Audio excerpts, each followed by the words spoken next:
पड़ा था राह में जो ठौर बड़ा अच्छा था, तुम्हारे साथ गुजरा दौर बड़ा अच्छा था। इश्क मेरा तो ये गुमनाम ही रह जाना था, मगर जो तुमने किया गौर बड़ा अच्छा था। बेटे की कॉपी के पिछले पन्ने पर लिखी कच्ची उम्र के इश्क की है इबारत पढ़कर शर्मा जी की आंखों में अंगारे दहक उठे थे। थोड़ी देर और देखते रहते तो उन अंगारों के ताप से उनका चश्मा चटक जाना था। चश्मे की चिंता करके उन्होंने कॉपी से नज़र हटाई और जोर से आवाज़ लगाई, अजी सुनती हो? जवाब में बड़ी बेपरवाह सी आवाज़ आई, मुझे बुला रहे हो या दूसरे मोहल्ले में भी कोई बीबी रहती है तुम्हारी? शर्मा जी झल्लाते हुए बोले, तुमको ही बुला रहा हूँ, इतने ठाठ नहीं है मेरे जो चार चार बीबियाँ रखूँ। अब तक शर्मा जी की इकलौती बीबी लवलीना साड़ी के पल्लू से हाथ पोंछते हुए कमरे के दरवाजे पर प्रकट हो चुकी थी। शर्मा जी पर एक उड़ती सी नज़र डालकर फिर हाथ पोंछने में व्यस्त होते हुए वह बोली, तो आवाज़ थोड़ा धीरे लगाने से भी काम चल सकता था। शर्मा जी इस वक्त किसी दूसरी बहस के मूड में नहीं थे। उनके सामने तो अलग ही प्रचंड सवाल नाक की तरफ फन उठाकर फुंकार रहा था। उसकी फुंकार को आत्मसात करते हुए शर्मा जी बोले, अपने लाडले के कारनामे देखो जरा। यह कहते हुए उन्होंने हाथ में पकड़ी कॉपी बीबी की तरफ बढ़ा दी। कुछ अचकचाहट से लवलीना ने कॉपी पकड़ी और पढ़ना शुरू किया। पल भर में उनके चेहरे की अचकचाहट अलौकिक सुख में तब्दील हो चुकी थी। खुशी तो जैसे उनके चेहरे से फूटी पड़ रही थी। आज ही कान्हा जी को प्रसाद चढ़ाऊंगी। शर्मा जी की झल्लाहट में अब हैरत भी घुल चुकी थी। पगला तो नहीं गई हो? पढ़ने की उम्र में बेटा इश्कबाजी में मशगूल है और तुम प्रसाद चढ़ाने जा रही हो। लेकिन लवलीना की खुशी तो जैसे बढ़ती ही जा रही थी। बिल्कुल चढ़ाऊंगी। जब से पैदा हुआ था मुझे यही चिंता खाई जा रही थी कि कहीं ये तुम्हारी तरह दूसरा बैरागी प्रसाद शर्मा ना बन जाए। आज जाकर ये चिंता दूर हुई है। बीबी की आवाज़ सुनकर शर्मा जी की हैरानी और गुस्सा दोनों नेक्स्ट लेवल पर पहुंच चुके थे। फिर भी दांत ना किटकिटाएं इस बात का पूरा ख्याल रखते हुए वो बोले, कमी क्या है बैरागी प्रसाद शर्मा में?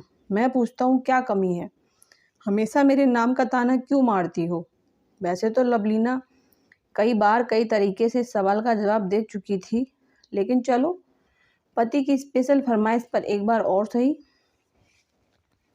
शर्मा जी की गुस्से से लबरेज सवालिया निगाहें लवलीना पर ही गड़ी थी और उधर बीबी की नज़रें उनको कुछ इस भाव से देख रही थी जैसे किसी अल्पज्ञानी ने कोई बचकाना सवाल कर दिया हो। वह शांत भाव से बोली, सारी कमी तो तुम्हारे नाम में ही है बैरागी। नाम बैरागी रखा था तो शादी भी ना करते, काहे किसी का जीवन बर्बाद करना। इस बार चेतावनी देने के मूड में उंगली उठाते हुए शर्मा जी बोले, देखो नाम पर तो तुम जाओ मत, मेरे माँ बाप ने रखा है और मुझे बहुत पसंद है। रही बात शादी की तो तुम्हारे जीवन में क्या तबाही ला दी है मैंने, जो जब देखो तब ये ताना मारती रहती हो।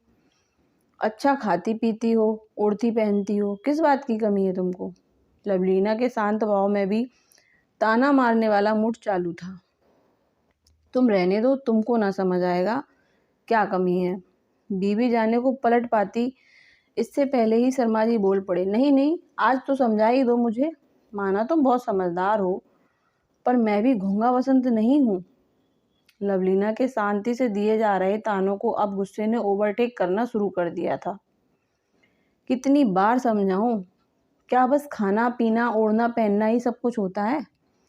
इंसान हूँ, प्यार के दो बोल भी चाहिए मुझे। 17 साल की शादी में कभी आई लव यू बोला है मुझे? शर्मा जी हड़बड़ाते हुए बोले, शिव शिव शिव शिव, अब इस घर में ये सब भी सुनने को मिलेगा? तभी कहूँ बेटा मजनू क्यों हुआ जा रहा है। माँ ही बढ़ावा दे रही है तो किसी बाहरी की क्या जरूरत। अब लवलीना का गुस्सा चरम पर था। शिव शिव तो ऐसे कर रहे हो जैसे ये बेटा शंकर जी ही डाल गए थे झोली में। तुमने तो कुछ किया ही नहीं, तुमको तो कुछ पता ही नहीं। शर्मा जी हड़बड़ाहट के साथ कुछ झल्लाते हुए बोले, हद करती हो तुम भी, कहाँ की बात कहाँ ले जाती हो। सेंस ऑफ ह्यूमर ने इस गुस्से में भी लवलीना का साथ नहीं छोड़ा था।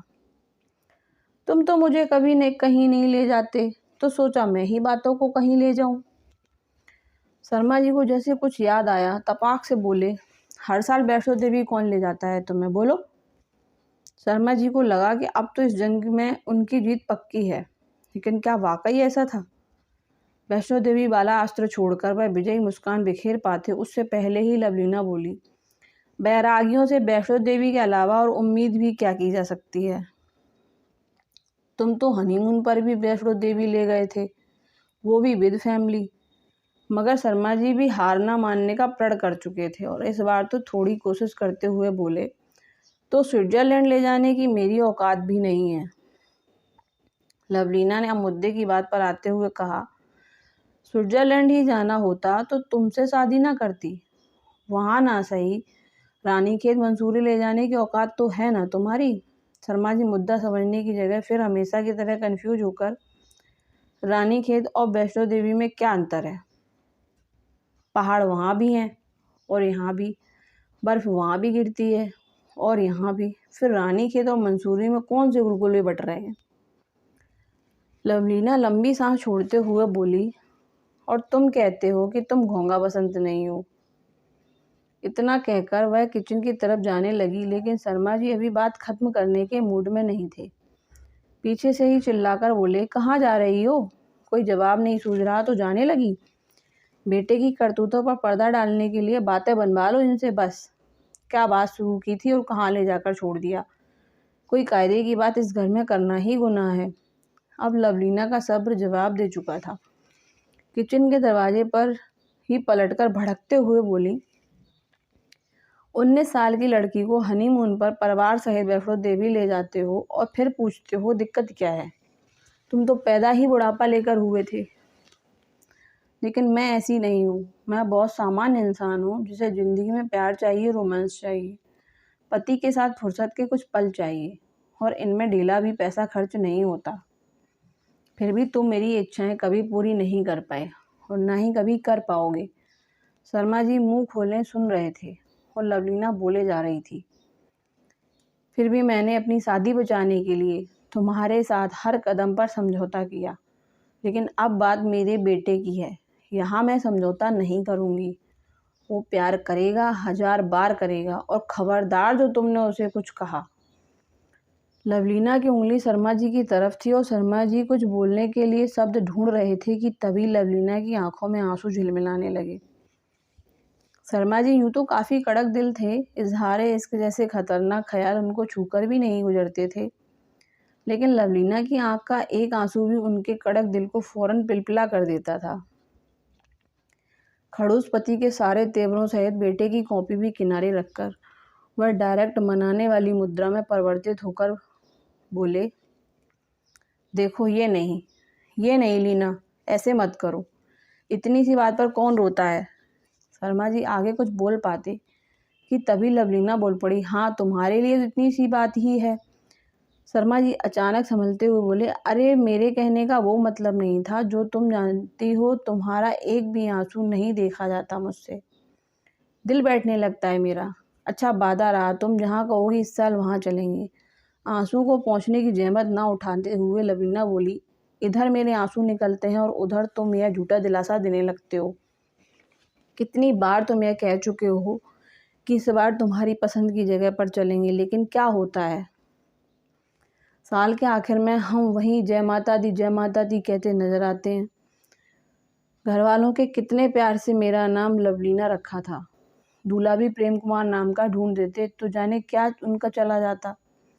शर्मा जी की शादी अब उस स्टेज पर तक पहुंच चुकी थी जहां प्रेम कुमार जैसे नामों ने ईर्ष्या भाव पैदा करना बंद कर दिया था। इसलिए उनका सारा फोकस अब भी लवलीना के आंसुओं पर था। सो पास जाकर उनका हाथ पकड़कर उन्हें कमरे में वापस लाए और कुर्सी पर बिठाते हुए बोले, इस बार पक्का रानीखेत चलेंगे, बस तुम रोना बंद करो। मगर लवलीना जैसे ठान चुकी थी कि आज उन्हें किसी तरह के दिलासे में नहीं आना है। फौरन अपना हाथ छुड़ाते हुए बोली, तुम रहने दो, मुझे पता है कि इस बार भी होना वही है, लेकिन चलो मेरे साथ जो किया किया, मेरे बेटे को तो छोड़ दो। यही तो उम्र है उसकी, अब नहीं करेगा तो कब करेगा। पढ़ाई में कोई कमी लगे तो टोकना, मगर बस इसलिए मत पीछे पड़ जाओ कि उसने अपने दिल की बात कॉपी पर लिख दी है। शर्मा जी बीवी को चुप कराने के लिए दिल पर पत्थर रखकर बोले, अच्छा बाबा, मैं तुम्हारे बेटे को कुछ नहीं कहूँगा और इस बार हम पक्का कहीं और चलेंगे, बस तुम ये रोना बंद। शर्मा जी अपना दिलासा पूरा कर पाते कि तभी उनका बेटा अनुराग आंखें मिचमिचाते हुए कमरे के दरवाजे पर प्रकट हो चुका था।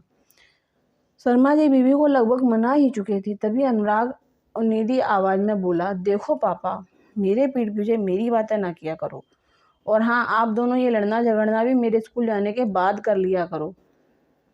सुबह सुबह भगवान का नाम लो, मेरा क्यों ले रहे हो।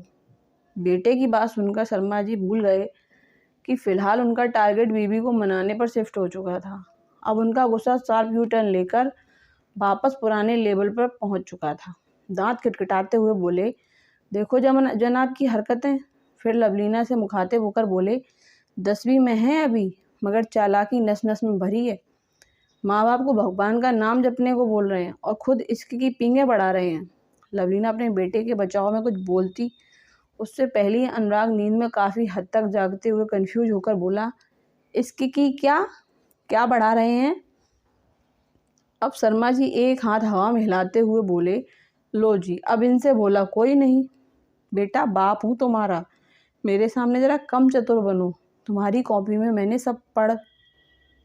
शर्मा जी बात पूरी भी नहीं कर पाए कि लवलीना कुर्सी से उठते हुए बीच में ही बोल पड़ी, बेटा तुम नहा लो, मैं नाश्ता बना रही हूँ, स्कूल के लिए देर हो जाएगी। फिर एक नज़र शर्मा जी पर डालते हुए बोली, इनको तो और कोई काम है नहीं। इतना कहकर लवलीना कमरे से बाहर निकलने को हुई, तभी शर्मा जी बोल पड़े, हाँ हाँ, ले जाओ अपने बेटे को, पति को लाख ताने मार लो, लेकिन बेटे से एक भी सवाल पूछना, क्या करता है, कहाँ जाता है, क्या गुल खिलाता है, कुछ ना पूछना। सामने कॉपी में सब लिखा हुआ है, मगर तुम अपनी आंखें बंद ही रखना। लवलीना ने माथे पर हाथ मारा और पति के पास जाकर फुसफुसाते हुए, कुछ तो सोचकर बोला करो, बेटा जवान हो रहा है। लेकिन शर्मा जी फुसफुसाने के मूड में नहीं थे। उसी तेज आवाज़ से बोले, हाँ भाई, हम तो जैसे कभी जवान हुए ही नहीं, दुनिया भर की जवानी तुम्हारे बेटे को आकर ही लगी है। पति तो समझने से रहे। यह सोचते हुए लवलीना ने बेटे की बाँह पकड़ी और बोली, तू भी यहाँ से हटने का नाम ना लेना, इतनी देर में बोल रही हूँ कि तैयार हो जा, स्कूल को देर हो जाएगी। लेकिन अब अनुराग वाकई वहाँ से हटने के मूड में नहीं लग रहा था, क्योंकि अब उसके दिमाग में खुजली मचनी शुरू हो चुकी थी। वह अपने पापा के तानों का मतलब नहीं समझ पा रहा था। सो माँ से हाथ छुड़ाते हुए बोल पड़ा, कौन सी कॉपी, क्या लिखा है कॉपी में। शर्मा जी ने वही कॉपी उठाई और आखिरी पन्ना खोल दिया और उस पर नज़रें गड़ाते हुए अजीब सी लय में पढ़ना शुरू किया। पड़ा था राह में जो ठौर बड़ा अच्छा था, तुम्हारे साथ गुजरा दौर बड़ा अच्छा था, इश्क मेरा तो ये गुमनाम ही रह जाना था, मगर जो तुमने किया गौर बड़ा अच्छा था, इसके बाद अब तो तुम्हें जवाब देना ही होगा। टाइट मुद्रा में शर्मा जी ने अपने पहले बेटे और फिर लवलीना की तरफ देखा। अनुराग की आंखों में अब भी कन्फ्यूज का भाव था, लेकिन लवलीना की आंखें जैसे फिर खुशी से नाच उठी थी। वो अपने बेटे की बलाएं लेने को हाथ उठा पाती कि अनुराग बोल पड़ा, क्या है ये। बेटे के ढीठपन पर शर्मा जी हैरान थे। उसी हैरानी के साथ गुस्से और खींच के भाव से मिलकर बोले, तुम्हें नहीं पता ये क्या है। हाँ, बहुत शेरो शायरी करते रहते होगे, तभी अपना लिखा एक आध शेर भूल भी जाते होगे। अनुराग और भी ज़्यादा उलझते हुए बोला, मेरा लिखा, आपको किसने कहा कि बकवास मैंने लिखी है। प्यार की बातों के लिए बेटे के मुंह से बकवास शब्द सुनकर लवलीना के सारे सपने, सारे अरमान मानो वैष्णो देवी की किसी पहाड़ी से छलांग लगा चुके थे। उधर शर्मा जी का गुस्सा बढ़ता ही जा रहा था। बेटा मुंह पर झूठ कैसे बोल सकता है। शर्मा जी को यह बर्दाश्त के बाहर लगा। तुमने नहीं लिखा तो तुम्हारी कॉपी में क्या चचा गालिब या साक्षात कामदेव लिखकर चले गए थे। अब तक अनुराग की नज़र कॉपी पर गड़ चुकी थी। बिना कुछ बोले हुए शर्मा जी के पास गया, कॉपी हाथ में ली और बंद करते हुए बोला, पापा, कॉपी पर नाम भी देख लिया करो। राहुल की कॉपी है, नोट्स पूरे करने के लिए लाया था। फिर सिर झटकते हुए बोला, आप भी ना पापा। इतना कहकर वह कमरे से जाने लगा। लेकिन दरवाजे पर पहुंचकर अचानक रुक गया और पलटकर बोला, कल आप लोगों को कुछ बताना भूल गया था। बोर्ड का फॉर्म भरा था कल। अनुराग नाम अच्छा नहीं लगता मुझे, तो उसमें नाम बदल लिया है मैंने। अब शर्मा जी और लवलीना दोनों हैरान थे। उनकी हैरत देखकर वह झल्लाते हुए बोला, यार मम्मी, इससे कॉमन नाम नहीं मिला था क्या? खुद मेरी क्लास में मेरे अलावा 3 अनुराग और हैं, इसीलिए मैंने दूसरा नाम रख लिया है। इतना कहकर वह 2 पल को रुका और माँ बाप का कोई सवाल करते इससे पहले ही जवाब देते हुए बोला, नया नाम विराग रखा है और ये मुझे बहुत पसंद है। तो दोस्तों, ये कहानी यहीं पर ख़त्म होती है। अगर आपको ये कहानी पसंद आई हो तो मेरे चैनल को सब्सक्राइब करें और वीडियो को लाइक करना ना भूलें।